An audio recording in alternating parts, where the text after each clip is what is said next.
చెంపకి చుక్కని పెట్టి పాదాలకి పారాణి పూసి చేతికి గాజులు వేసి కస్తూరి నుదుట దిద్ది ముత్యానికి ముస్తాబే చేసి మా హృదయాలను బోయిలుగా మలచిన ఈ పల్లకిలో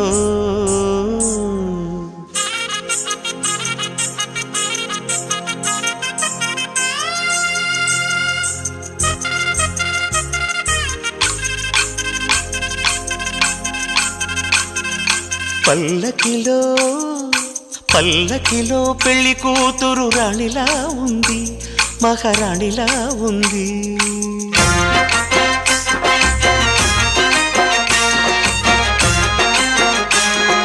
రాణిగారికి సిగ్గులు వచ్చే, రాజుగారికి చిరునవ్వొచ్చే, ఈ ఇద్దరి